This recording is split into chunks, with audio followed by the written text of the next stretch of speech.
Bom dia a todos. Hoje nós vamos responder aquela pergunta do vídeo anterior que era a Torá, ela admite que o povo judeu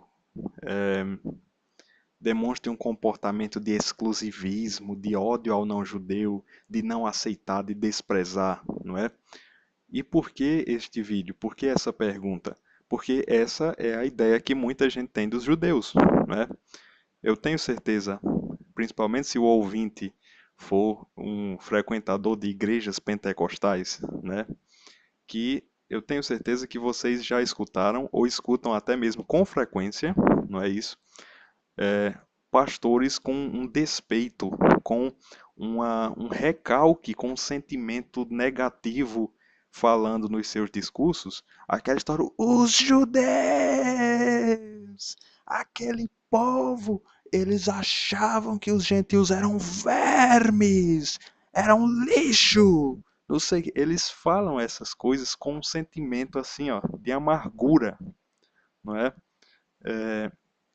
Algumas pessoas diriam até que isso é um antissemitismo, uma demonstração de antissemitismo. Eu não sei dizer se isso é exato, né? Mas isso é muito desagradável. E será que isso é verdade o que essas pessoas dizem? Será que é verdade que os judeus têm desprezo ou sentem ódio? Ou que a Torá faz com que os judeus sintam esse ódio e desprezo em relação às demais nações? Em primeiro lugar, a gente tem que dizer que este preconceito ele está baseado no Novo Testamento. Não é à toa que esses pastores dizem isso. Viu? Tem gente, principalmente do movimento messiânico, que se identifica com o movimento messiânico, que fica revoltado. Não, a igreja é antissemita, antissemita. Ô meu amigo, não é de graça que eles fazem isso. Aquilo ali é o cristianismo, meu filho, não é o judaísmo. Você queria chegar lá na sua igreja pentecostal, é sério, e tá todo mundo com um tefilim na cabeça, um talito em cima da cabeça e rezando daquele jeito. Você acha que as igrejas pentecostais vão fazer isso? As igrejas pentecostais são cristãs e não judias, né? Então tem alguns textos no Novo Testamento que faz as pessoas pensarem que os judeus têm esse desprezo.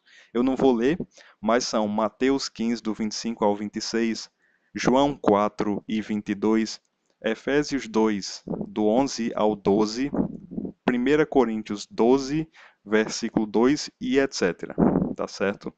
Então, esses são alguns textos que fazem as pessoas pensar que, na cabeça dos judeus, os não-judeus não têm nada a ver, vão para o inferno, não tem chance, não tem Deus, não tem salvação. As pessoas pensam isso.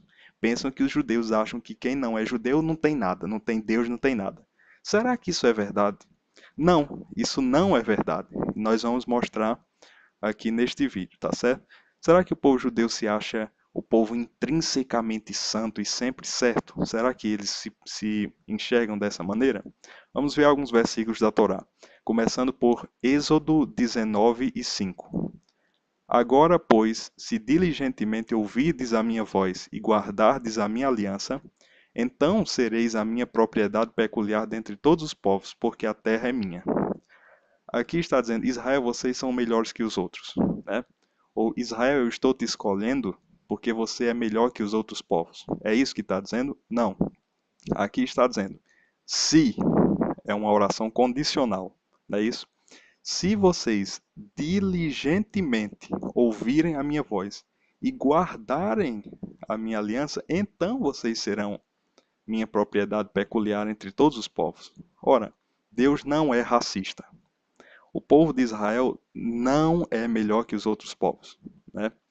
Deus queria um povo que cumprisse as suas leis e não um povo melhor que os outros, um povo bacana, um povo melhor que os outros, né? As pessoas não sabem disso. Tem gente que fica idolatrando os judeus, né? História do povo judeu, não sei o quê. Ou então os judeus do prêmio Nobel. Ou os judeus intelectuais. Não sei o quê da cultura judaica. Deixa eu dizer um negócio para você. Ou então o Estado de Israel, democracia do Estado de Israel. Isso tudo, sem Torá, isso não quer dizer nada.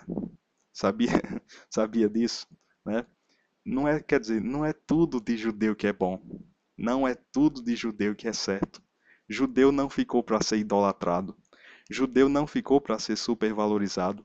Estado de Israel tem coisas erradas. Você sabia disso? Existem judeus com coisas erradas. Nem tudo que tem nome de judeu é bom. Nem tudo que aconteceu na história do judaísmo ou dos judeus é relevante para uma fé judaica. Você sabia disso? Então, isso até dificulta a sua aquisição de conhecimento. Se você quer adquirir conhecimento sobre a Torá e você quer saber de tudo, de história dos judeus, de história do Estado de Israel, você vai gastar muito tempo. Então, a dica que eu dou é que pare desse negócio, dessa supervalorização judeu, judeu, judeu, judeu, judeu.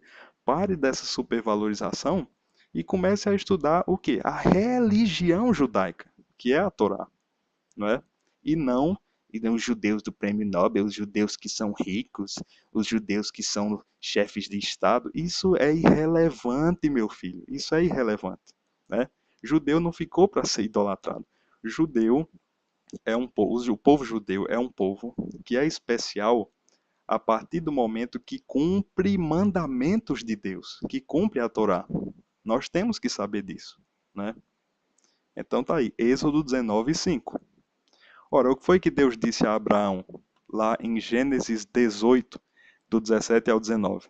E disse o Senhor: Ocultarei eu a Abraão o que faço, visto que Abraão certamente virá a ser uma grande nação e poderosa, e nela serão benditas todas as nações da terra. Quer dizer, Deus escolheu Abraão para dizer: Não, Abraão, eu só quero você. Foi isso? É isso que o texto está dizendo? Não. Deus está dizendo: Eu vou escolher Abraão para, através da nação de Abraão, serem benditas todas as outras. Né? Então, o povo de Israel, existem outros textos que falam que o povo de Israel é um povo sacerdotal, né? Uma nação sacerdotal. Ora, o que é sacerdote? Sacerdote é vamos dizer assim, uma pessoa que trabalha entre Deus e o povo, né? Então, se o povo de Israel é sacerdote para as nações, para todos os seres humanos. Todos os seres humanos, chineses, esquimós, africanos, brasileiros, índios, todos eles são a imagem e semelhança de Deus, tá certo? E o povo de Israel é apenas uma nação exemplo quando cumpre as leis da Torá, né? Então não é para racismo, vocês não judeus não são nada. Que história é essa, meu filho? Onde é que você baseia isso na Torá? Me mostre onde é que você baseia isso na Torá. Não tem nenhum fundamento isso, né? Mas é um mito, porque as pessoas veem no Novo Testamento, olhem só, no Novo, pegam o Novo Testamento e veem Jesus dizendo: não é lícito pegar o pão dos filhos e dá-lo aos cachorrinhos, né? Aí as pessoas pegam Jesus dizendo isso e jogam na conta de quem? Do povo judeu. Quer dizer, o fundador da religião deles despreza uma não-judia e eles dizem que os judeus tratam os não-judeus como lixo, como vermes, acham que eles não têm nada a ver com Deus e assim por diante, né?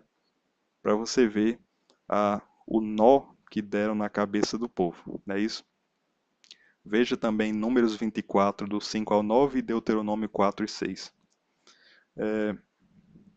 Muitos não sabem disso, mas a Torá cita regras para que se aceitem sacrifícios de não-judeus no tabernáculo.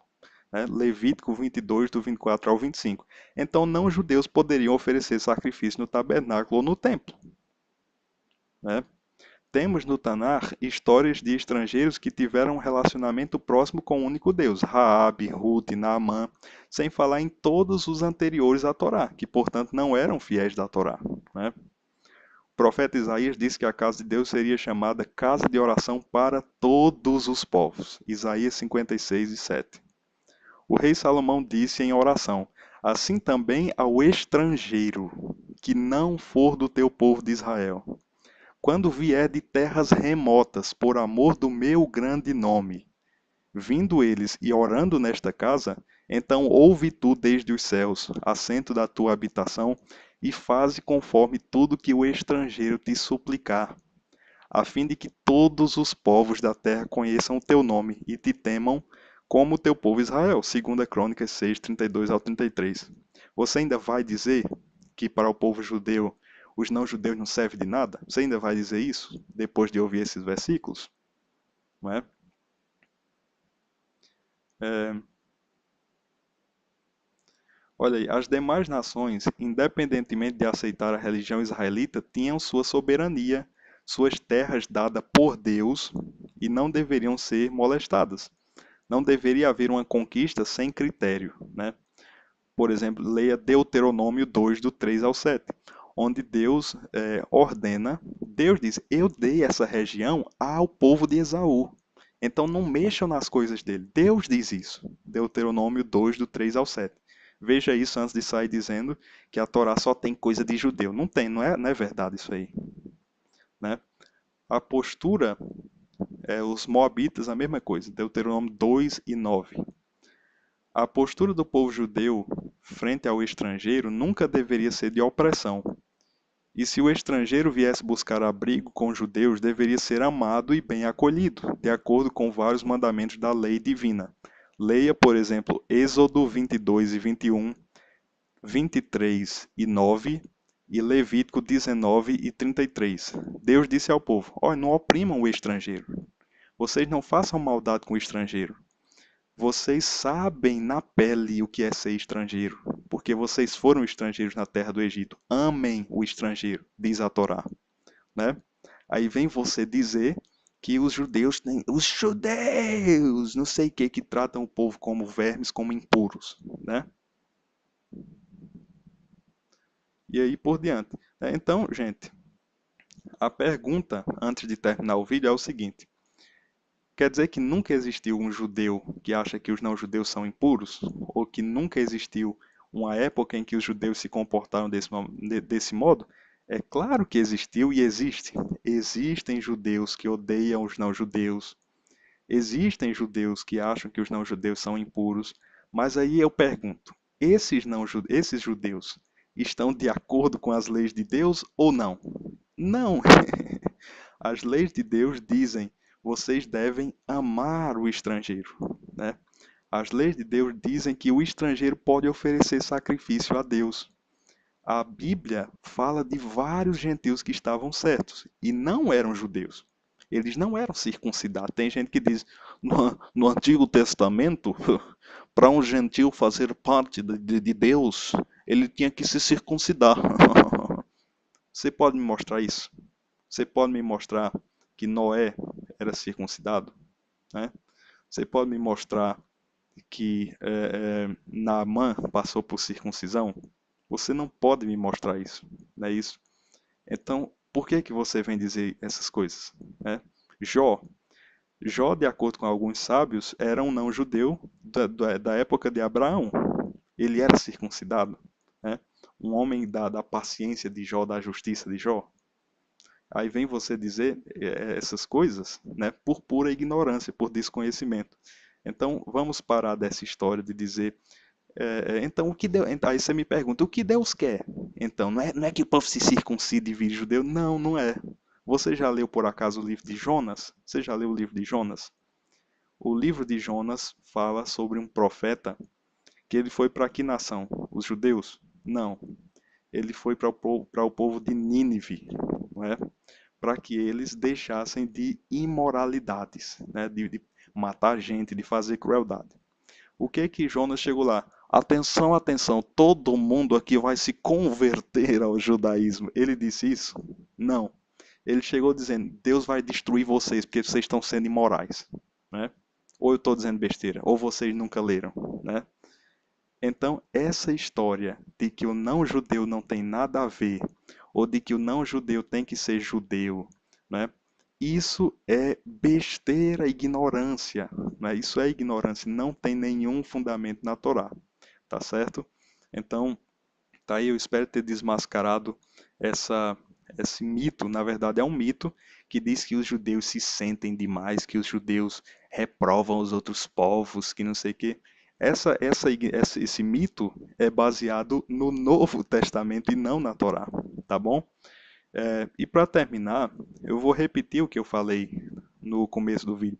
Vamos deixar dessa supervalorização, por exemplo, de coisas étnicas da história do povo judeu, de costumes folclóricos do povo judeu, né? Vestimentas, várias coisas nessa área aí, culinária, coisas assim, ou dessa supervalorização dos judeus do prêmio Nobel e não sei o que dos judeus de chefes de Estado, não sei o que. O povo judeu é importante quando ele cumpre leis de Deus, tá certo? Eu vou ler de novo para provar isso aí. Eu vou ler de novo o seguinte texto. Agora, pois, se diligentemente ouvirdes a minha voz e guardardes a minha aliança, então sereis a minha propriedade peculiar dentre todos os povos, porque toda a terra é minha. Êxodo 19:5. Então, o que é o povo judeu? É um povo para você dar judeus, judeus, judeus, judeus, judeus, judeus, judeus, judeus. Ou é um povo que é importante porque tem as leis de Deus? Fica aqui a pergunta para vocês. Obrigado por ter assistido. Se você gostou, você pode curtir o vídeo e se inscrever no canal.